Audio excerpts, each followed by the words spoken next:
তোকে যে একটা সোয়েটার কিনে দেবো সেটাও হলো না, হাতে যদি টাকাটা পেতাম। আজকে 8টা বছর হয়ে গেল এই ছেঁড়া চাদরটা দিয়ে চালাচ্ছি। কতগুলো যে ফুটো হয়েছে তারই অত্যা নেই। শীত তো আটকাই না, উপরন্তু আরো বাতাস ঢোকে হু হু করে। ওইদিকে দেখেছিস রান্নাঘরে চালটা কিভাবে ভেঙে পড়েছে? ওখানে তো রান্না করাই যাচ্ছে না। কি করব বল, তুই তো জানিস মাত্র দৈনিক 50 টাকাতেই আমি কাজ করি। তা দিয়ে চাল ডাল কিনতেই সব টাকা চলে যায়, তা বাঁচিয়ে যে অন্য কিছু করব তার উপায় তো নেই। আরে দাদা, তোর হাতে ওটা কিসের কাগজ রে? আবার আজকে তুই লটারি কেটেছিস? কতবার না বলেছি এগুলোতে কোনো লাভ হয় না, এগুলো করিস না। কেন টাকাগুলো কিভাবে নষ্ট করিস? ওই টাকাটা জমিয়ে রাখলেও তো পারিস। একেই তো আমাদের খাবার জুটে না। রাগ করছিস কেন সোনা বোন আমার?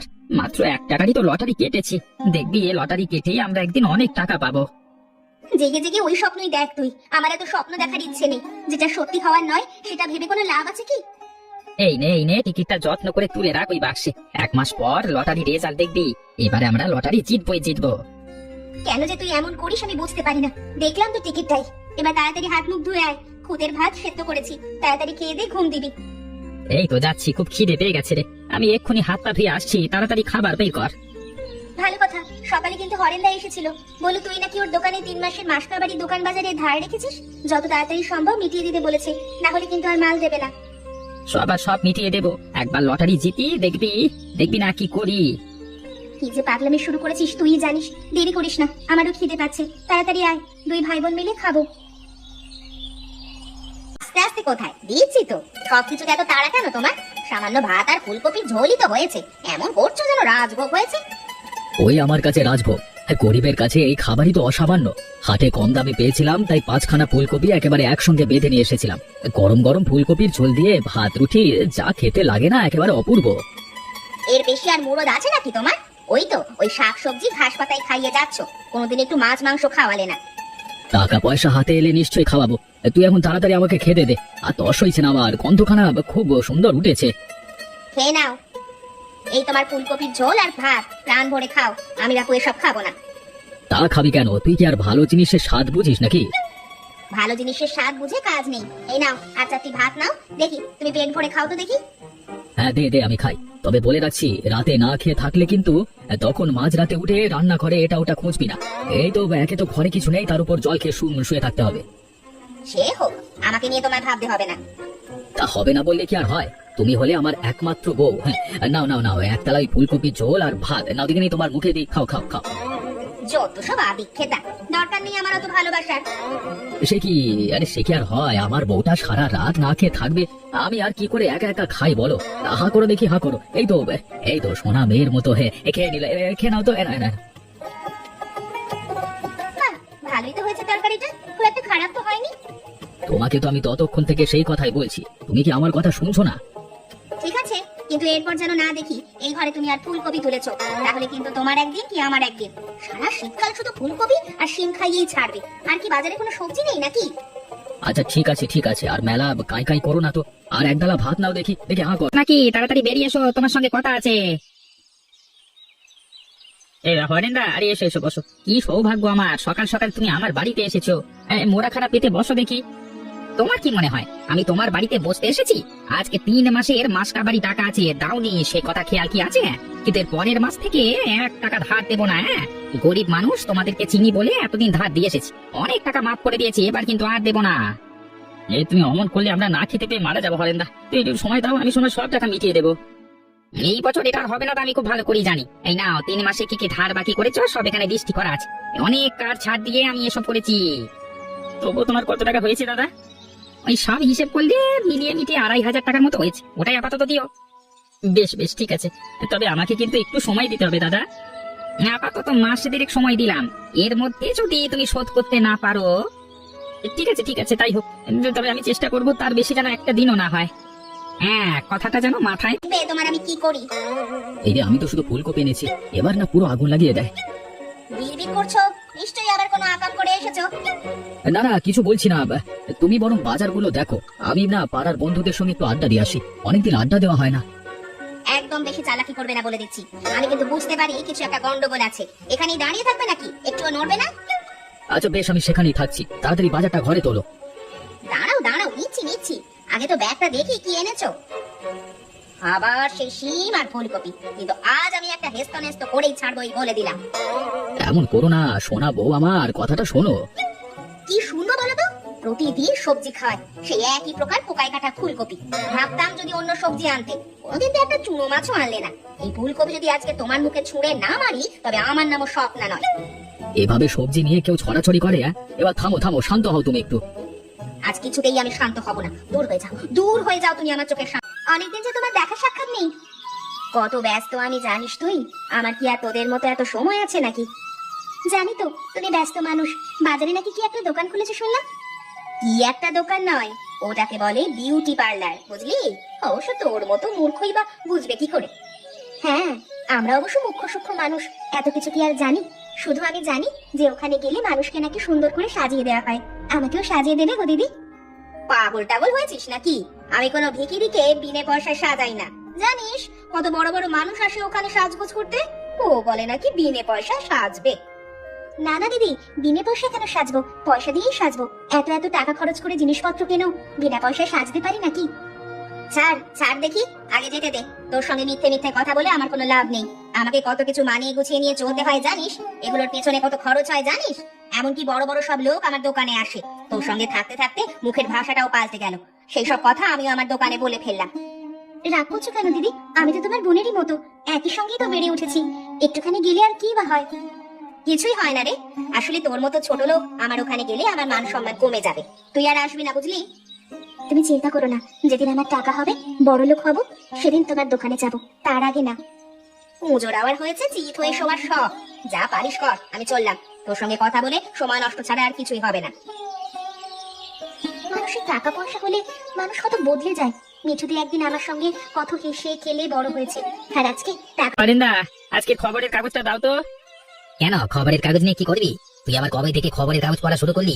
কোনোদিন আগে তোকে খবরের কাগজ পড়তে তো দেখিনি। তুমি এত প্রশ্ন করো না তো। আরে লটারি কেটেছিলাম, ওটারই মানে রেজাল্ট আজকে দেখবো। ও আচ্ছা আচ্ছা, বুঝলাম। আমি তোর যে লটারি কাটা নেশা কেন এত বুঝি না। এনে কাগজ নে ধর। দাঁড়াও দাঁড়াও, এই তো পাঠাই দিয়েছে। 010। এই তো পুরো মিলে গেছে। মিলেছে নাকি? কি বলছি রে, সত্যি সত্যি? কই দেখি দেখি। গো হরেন্দা, সত্যি সত্যি মিলে গেছে। এই দেখো, তুমি লটারিটার সঙ্গে মিলিয়ে দেখো। সব সংখ্যা মিলে যাচ্ছে।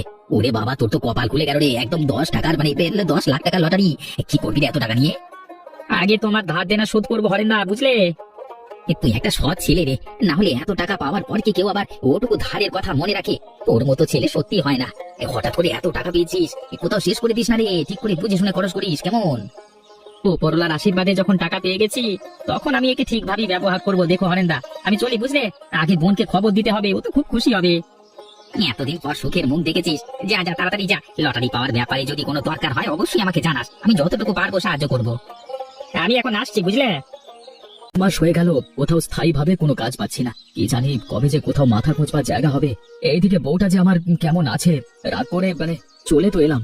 আমার গলা পুরো শুকিয়ে যাচ্ছে, খুব খেতে ইচ্ছে করছে। যাই দেখি সামনের ঘরটায়, দেখি কেউ যদি সাড়া দেয়। ও মা, আমাদের ঘরটা দেখে মনে হচ্ছে কেউ এগিয়ে আসছে। যাই তো দেখি কে।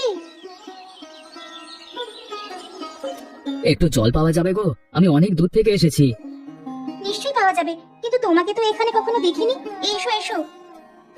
বলছি সব বলছি, আগে একটু জল খাওয়াও বোন। গলা তো পুরো শুকিয়ে যাচ্ছে। দিচ্ছি, দাঁড়াও তুমি এখানে বসো, আমি এক্ষুনি জল এনে দিচ্ছি।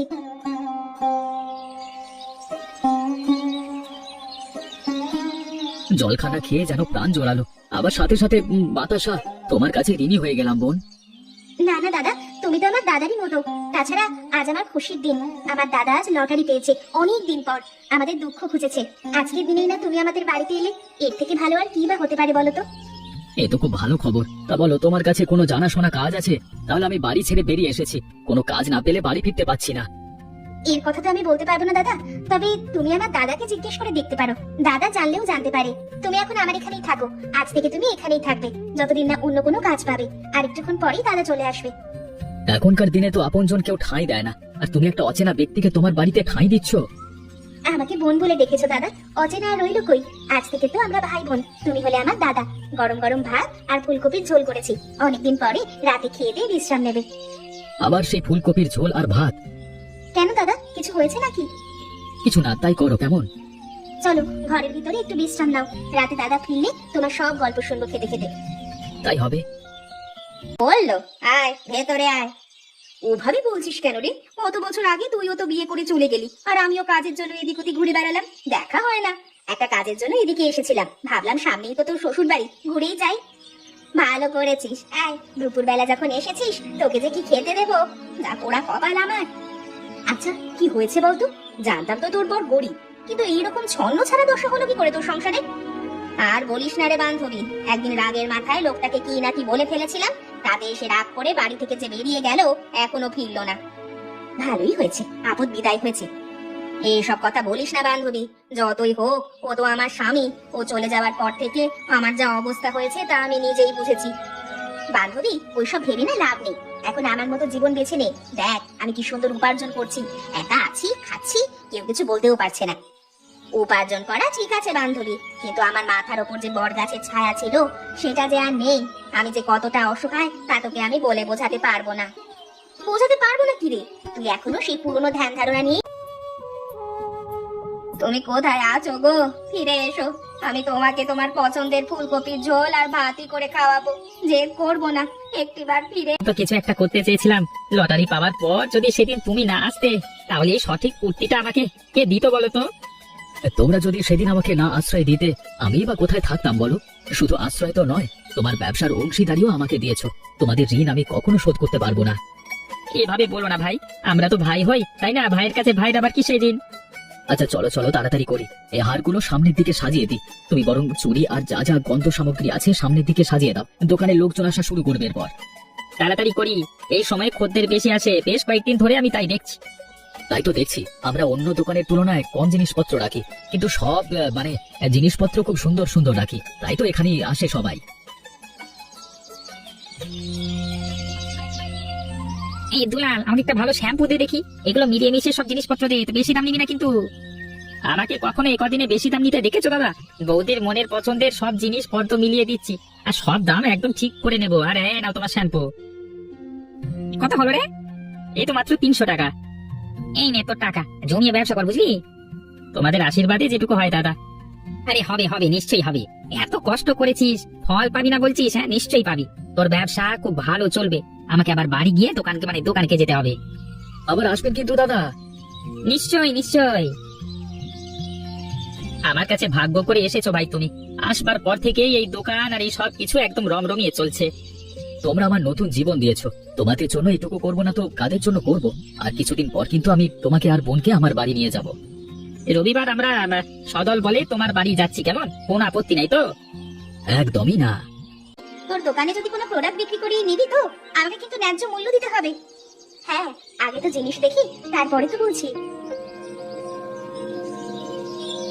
এই দেখ বিভিন্ন রকমের ক্রিম, সব কিন্তু দামি দামি কোম্পানির। আমার কিন্তু একটু দাম বেশি লাগবে। কেমন দাম একটু বলো শুনি। এটা 500, ওটা 800, এই বাকিগুলো 2000 করে। কিন্তু বাড়িয়ে কিছু বলছি না, যে দামে কিনেছিলাম সেই দামই তোকে বিক্রি করলাম। এবার তুই যদি নিতে চাস নে। হতে পারে আমি বেশি দূর পড়াশোনা করিনি, দামটা কিন্তু আমি পড়তে পারি। বোতলের দামগুলো তোমার বলা দামের থেকে অনেক কম, তুমি এগুলোতে ছাড় পেয়েছো। আর তাছাড়া দেখলাম এগুলো সব তারিখ পেরিয়ে যাওয়া জিনিস, মানে ছেলে মানুষের ক্ষতি হবে। আর তুমি আমাকে এই জিনিসগুলো গুছিয়ে দিচ্ছ, এতটা বোকা কিন্তু আমি নই মিঠুদি। দুটো টাকা করে নিচে খুব বড় ভাবছিস তাই না রে? অপমান করো না, আমি কিন্তু চাইলেই তোমার এইসব কাণ্ডের কথা ফাঁস করে দিতে পারি। আমি চলে যাচ্ছি, তবে তুই কিন্তু এটা ভালো করলি না। আমি কি করলাম তা আমি জানি দিদি, ভালো চাও তো এখান থেকে চলে যাও, ভবিষ্যতে কখনো এইসব কাজ করতে আমার দোকানে আসবে না। ঠিক আছে ঠিক আছে, চলে যাচ্ছি। সত্যি মানুষ যে কতটা নিচে নেমে গেছে, এদেরকে না দেখলে বোঝাই যেত না। আমি আমার কাজে মন দিই। তাড়াতাড়ি বেরিয়ে এসে দেখে যাও, আমি ফিরে এসেছি। মানুষটার গলা পেলা মনে হলো না, যাই তো দেখি।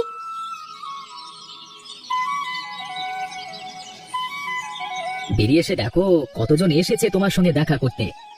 ওগো ওগো, তুমি কোথায় ছেড়ে চলে গিয়েছিলে গো? আমি রাগের মাথায় কি না কি বলেছি, তাই ধরে কি বসে থাকতে হয়? এবার থেকে রোজ আমি তোমায় গরম গরম ফুলকপি রেঁধে দেবো, আর আমাকে ছেড়ে যেও না গো। বৌদি, শুধু দাদাকে ফুলকপির ঝোল আর ভাত খাওয়ালে হবে? আমাদের কি খাওয়াবে না? এনারা কারা গো? এনাদের তো ঠিক চিনলাম না। আমাদের বিপদের দিনের সাথী এরাই আশ্রয় দিয়েছিল বলে আজকে তোমার স্বামী নিজের চেষ্টায় 2 পয়সা রোজগার করে। শহরে আমাদের বাড়ি গাড়ি সব আছে। তাই নাকি? এনারা যে আমার পরম আত্মীয়, পরম আপনজন। ভেতরে আসেন, বাইরে দাঁড়িয়ে থাকলে হবে? আর এই যে আমার ননদিনী, আপনিও ভেতরে আসুন। ভেতরে শুধু নিয়ে গেলে হবে না বৌদি, শুনেছি তোমার হাতে রান্না নাকি অপূর্ব। আজকে তো রেঁধে সব খাওয়াতে হবে। এই দেখো, তোমার পছন্দের মাছ মাংস সব নিয়ে এসেছি, আর সঙ্গে দাদার পছন্দের ফুলকপি। তোমাকে কিন্তু রাঁধতে হবে। এই শীতের দুপুরে মাটির দাওয়ায় বসে সবাই মিলে আনন্দ করে খাবো, আর তারপরে সন্ধেবেলায় তোমাকে নিয়ে সোজা শহরের বাড়িতে চলে যাব। করবো না মানে? আজকে একদম মন ভরে রান্না করব। দেখবে এই বৌদির হাতের রান্না কেমন চেটে পুটে খাবে, এই বলে দিলাম। এখন তাড়াতাড়ি ভেতরে চলো, হাত মুখ ধুয়ে বিশ্রাম নাও। দেখবে এর মধ্যে সব রান্না কেমন চটপট করে হয়ে গেছে। হ্যাঁ, আমরা চা খাবো, কিন্তু এই শীতে বৌদির হাতে ফুলকপির ঝোল আর ভাতও খাবো। হ্যাঁ, কি বৌদি, হবে তো? আমাদের কিন্তু তোমাকে বাড়িতে এই ফুলকপির পদ রান্না করে খাওয়াতে হবে বলে দিলাম। এই শীতে তো তোমার কোনো ছাড়ই নেই।